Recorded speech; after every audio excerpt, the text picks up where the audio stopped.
जैसे IF5 बनाना है अपने को, तो IF5 को कैसे बनाएं कि आयोडीन की क्रिया फ्लोरीन के साथ करा दें,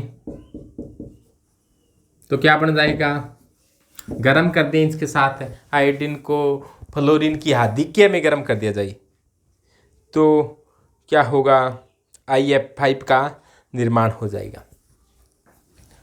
IF5 में संकरण निकालना हो तो IF5 में संकरण, हाइब्रिडाइजेशन क्या होगा, संकरण निकालने का एक सूत्र होता है कि वैलेंस शेल में इलेक्ट्रॉन प्लस एकल बंध मोनोवैलेंट, वैलेंस शेल में electron plus monovalent plus A9 minus cation upon 2। तो वैलेंस शेल में हेलोजन है तो हेलोजनों के बाहरी कक्षा में 7 इलेक्ट्रॉन होते हैं, एकल बंध यहाँ पर 5 है, 5 एकल बंध है, अपॉन 2, प्लस माइनस कुछ है नहीं, तो 7 और 5 12, तो ये मान आ गया 6 मान आ गया। इसका मतलब हाइब्रिडाइजेशन क्या होगा, 1s3p, 3 और 1 4, तो 2 बच गए, तो डी कितने होंगे 2, sp3d2 हाइब्रिडाइजेशन होगा। तो अब इसमें IF5 की बात करें तो आयोडीन का इलेक्ट्रॉनिक विन्यास, आयोडीन एटॉमिक नंबर 53, तो इसका इलेक्ट्रॉनिक विन्यास क्या हो जाएगा, देखो ऐसा होता है कि फ्लोरीन होता है, फ्लोरीन, क्लोरीन, ब्रोमीन और आयोडीन, फिर कल बाहर आई एंटी रेडियोएक्टिव है, तो फ्लोरीन का इलेक्ट्रॉन विन्यास होता है 1s2 2s2 2p5, 1s2, इसकी जगह अपने हीलियम निष्क्रिय गैस लिखते हैं, यानी निष्क्रिय गैस के बाद में क्या आता है 2s2 2p5, तो इधर क्या आ जाएगा 2 की बजाय 3 4 5, 3 4 5, यानी कि क्लोरीन का क्या होगा 3s2 3p5, ब्रोमीन का क्या होगा 4s2 4p5, आयोडीन का क्या होगा 5s2 5p5। तो आयोडीन का इलेक्ट्रॉनिक विन्यास तो हो जाएगा 5s2 5p5 और 5d में कोई इलेक्ट्रॉन दिखाई नहीं दे रहा है तो d में 0 है, 5d के बाद में 5f भी आता है, 5f में भी 0 है, 5g भी आता है, 5g में भी 0 है, लेकिन आगे वाले अपने काम नहीं आएंगे इसलिए यहाँ पर लिखे नहीं जा रहे हैं, जितने काम आएंगे उतने ही लिखे जा रहे हैं। अब देखो 5s में कितने इलेक्ट्रॉन हैं, तो 5s में आपको दिखाई दे रहे हैं 2 इलेक्ट्रॉन हैं, 5p में कितने इलेक्ट्रॉन हैं 1 2 3 4 5, 5p में 5 और 5d में अभी तक इलेक्ट्रॉनों का इंतजार है कि कोई इलेक्ट्रॉन तो आएगा, तो ये 5d के अंदर अभी तक खाली है। ये अवस्था कौन सी अवस्था है, ग्राउंड स्टेज है, ये सामान्य अवस्था है।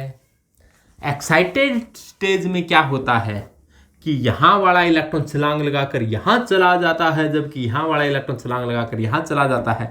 तो अब 5s में बच गए हैं 2, 5p में बच गए हैं 3 और 5d में आ चुके हैं, यहाँ पर 5d में आ चुके हैं 2।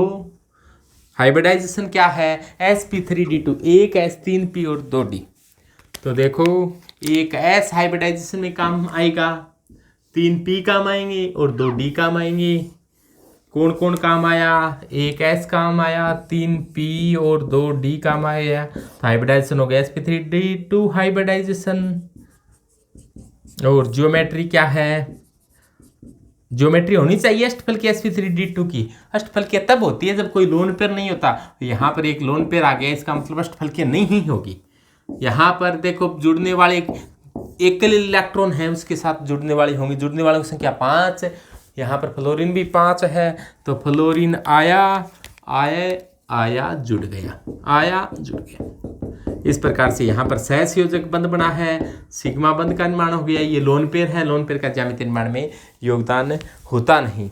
ज्योमेट्री होनी चाहिए थी अष्टफलकीय, लेकिन लोन पेयर का ज्योमेट्री निर्माण में योगदान न होने के कारण इसकी जो ज्योमेट्री होती है वो आप जानते हो कि होना ऐसा चाहिए था कि आयोडीन बीच में बैठता, एक फ्लोरीन यहाँ आता, एक यहाँ आता, एक यहाँ, ऐसी ज्योमेट्री बननी चाहिए थी। ऐसी ज्योमेट्री को आप सभी जानते हो, इसे अष्टफलकीय कहा जाता है कि एक फ्लोरीन यहाँ आता, एक यहाँ आता,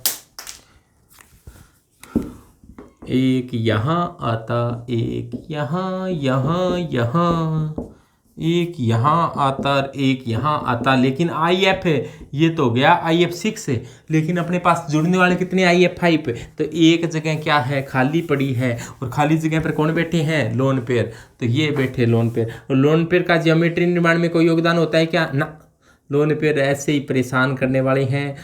ये लोन पेयर है, लोन पेयर का ज्योमेट्री निर्माण में कोई योगदान नहीं है, ये तो ऐसे ही बैठे हैं, ये बैठे बैठे हंस रहे हैं ऊपर।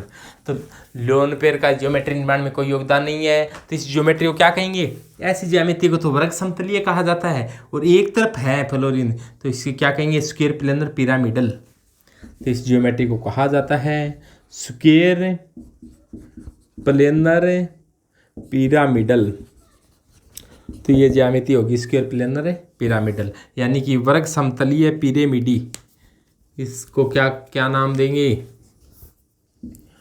वर्ग समतलीय पिरामिडी ज्यामिति हो जाएगी AB5 प्रकार की कॉम्प्लेक्स के लिए। हाइब्रिडाइजेशन sp3d2 निर्माण पढ़ लिया, तो ये तो होती है AB5 की। इसी प्रकार से अंतिम जो बनता है इंटर हैलोजन यौगिक, वो होता है AB7 टाइप का। तो AB7 टाइप का इंटर हैलोजन यौगिक होता है, उसका एकमात्र एग्जाम्पल होता है IF7, क्योंकि आयोडीन का आकार बड़ा होता है, जिसके कारण आयोडीन ही 7 फ्लोरीन के साथ जुड़ सकता है, IF7 का निर्माण कर सकता है। तो IF7 में हाइब्रिडाइजेशन देखें तो संयोजकता कोष में इलेक्ट्रॉन कितनी है हैलोजन के, 7, एकलबंध कितनी है 7/2, तो 14/2, मान कितना आया 7, तो 7 ही कक्षक पार्टिसिपेट करेंगे। एक ऐसा आ गया, 3p आ गया और 3d, 3 3 6 रह के 7। हाइब्रिडाइजेशन sp3d3 हाइब्रिडाइजेशन, और sp3d3 हाइब्रिडाइजेशन पाया जाता है, उसकी ज्यामिति होती है पंचकोणीय द्विपिरामिडी।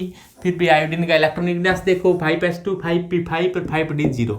यहाँ पर ग्राउंड स्टेज की बात थी, एक्साइटेड स्टेज में पिछली बार 2 ही लोन पेयर भेजे थे, अब की बार एक और भेजना है, तो 3 लोन पेयर। यहाँ ये कहाँ चला गया, यहाँ इलेक्ट्रॉन आने के कारण अब ये यहाँ पर एक इलेक्ट्रॉन है, यहाँ एक इलेक्ट्रॉन और था, वो यहाँ चला गया है, तो यहाँ पर ये डी भी पार्टिसिपेट कर लिया है, और यहाँ पर एक फ्लोरीन और आया है, ये फ्लोरीन ने आकर यहाँ पर सिग्मा बंध बना लिया है। तो हाइब्रिडाइजेशन क्या हो गया, sp3d, और एक फ्लोरीन यहाँ आ गया है। तो फ्लोरीन की संख्या देखो 1 2 3 4 5 6 7, तो फ्लोरीन यहाँ पर 7 है, और सिग्मा बंध कितने बन गए हैं, 7। ज्योमेट्री कैसी बनती है, पंचकोणीय द्विपिरामिडी ज्यामिति बनती है। पंचकोण ऐसा बनता है, आप लोगों को पता है कि पंचकोण कैसा होता है, पंचकोण ऐसा होता है।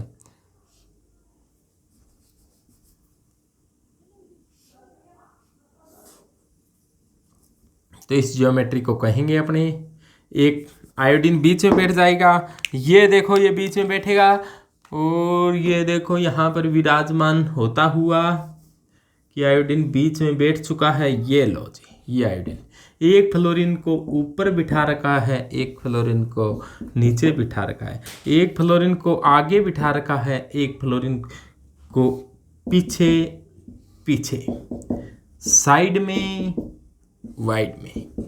इस प्रकार से IF7 बीच में पंचकोण है, और पंचकोण के दोनों तरफ 2 पिरामिड है, तो इस ज्यामिति को कहेंगे पेंटागोनल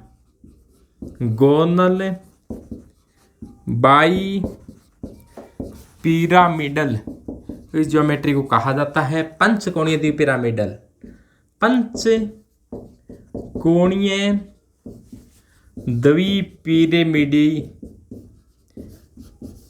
पिरामिडी ज्योमेट्री बन गई है, ज्यामिति यहाँ पर बन चुकी है पंचकोणीय द्विपिरामिडी।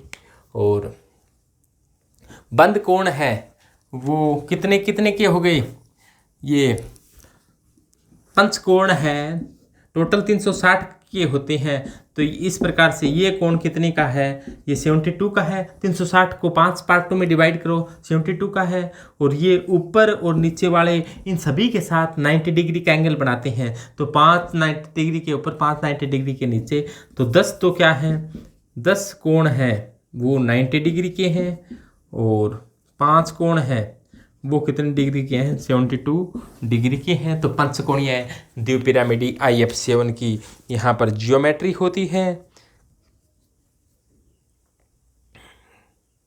तो इसका निर्माण कैसे हो सकता है?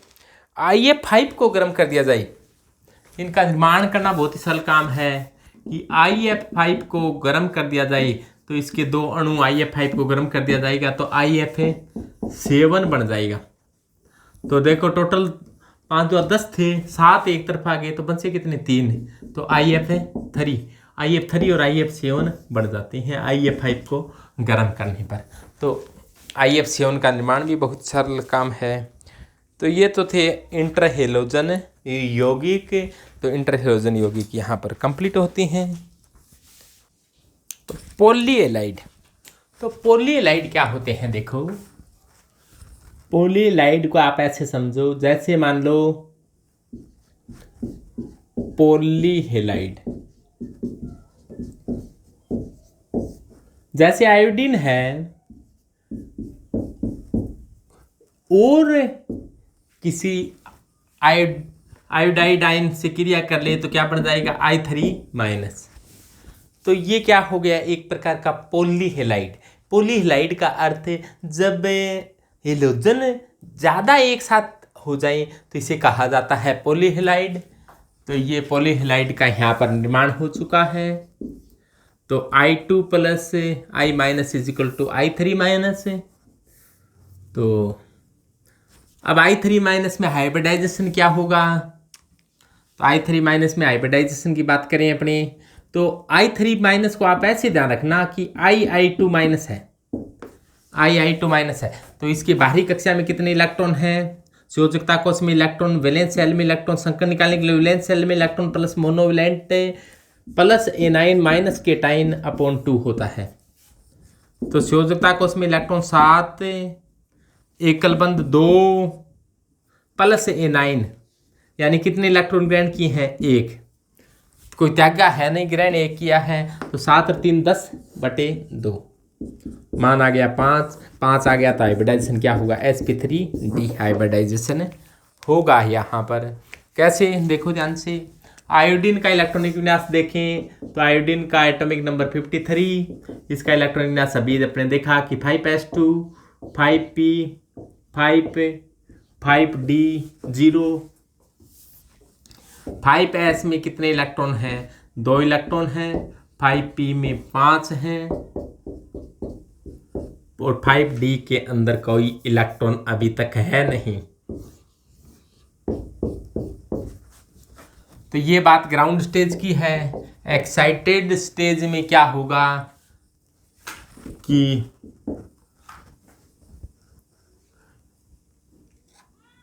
इलेक्ट्रॉन को जब ऊर्जा मिलेगी तब देखो यहाँ पर, ये तो आयोडीन की बात थी, यहाँ पर अपनी आयोडीन नहीं है, इस पर चार्ज क्या है? इलेक्ट्रॉन एक ग्रहण कर रखा है तो I- है। तो I- है, इसका मतलब एक इलेक्ट्रॉन ग्रहण करने के बाद में क्या कंडीशन होगी? तो एक इलेक्ट्रॉन ग्रहण करने के बाद में 5s में तो 2 इलेक्ट्रॉन हैं।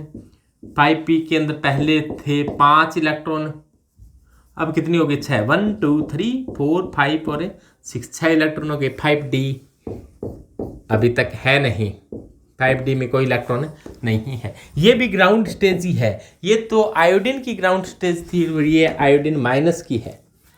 अब क्या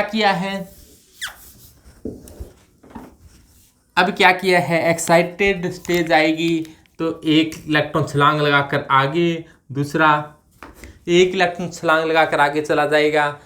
तो क्या होगा? देखो I- में यहाँ पर आ गए 2, 5s के अंदर 2 इलेक्ट्रॉन हैं। 5p वाला, अब 5p में कितने हो चुके हैं? एक इलेक्ट्रॉन आगे जाने से यहाँ पर 5d में आ चुका है 1 और 1 पहले से है। तो यहाँ पर एक फ्लोरीन आ जाएगा, यहाँ पर एक आयोडीन यहाँ पर आकर जुड़ जाएगा, एक आयोडीन यहाँ पर आकर 2 सिग्मा बंध बन जाएंगे और हाइब्रिडाइजेशन क्या हो जाएगा? हाइब्रिडाइजेशन में देखो एक एस ने भाग ले लिया, 3p ने भाग ले लिया और एक डी ने भाग ले लिया। एक एस 3p और एक डी, sp3 डिहाइब्रिडाइजेशन। यहाँ पर इसने पार्टिसिपेट नहीं किया तो ये लोन पेयर है, इन्होंने भी पार्टिसिपेट नहीं किया तो ये भी लोन पेयर है, इन्होंने भी पार्टिसिपेट नहीं किया तो ये लोन पेयर है। दो ने पार्टिसिपेट किया है तो यहाँ पर आयोडीन आकर जुड़ चुका है। तो इसकी ज्योमेट्री होगी वो होनी तो चाहिए थी, sp3 डिहाइब्रिडाइजेशन है तो त्रिकोणीय द्विपिरामिडी होनी चाहिए थी। त्रिकोणीय द्विपिरामिडी ज्योमेट्री आप जानते हो कैसी होती है कि आयोडीन बीच में बैठता, एक इधर जुड़ता, एक इधर जुड़ता, एक इधर, एक इधर, एक ऊपर, एक नीचे, ऐसी त्रिकोणीय द्विपिरामिडी होती है। लेकिन यहाँ पर एक आयोडीन ऊपर जुड़ गया, एक आयोडीन नीचे जुड़ गया। यहाँ पर जुड़ने के लिए दो ही आयोडीन थे, दो ही जुड़ गए।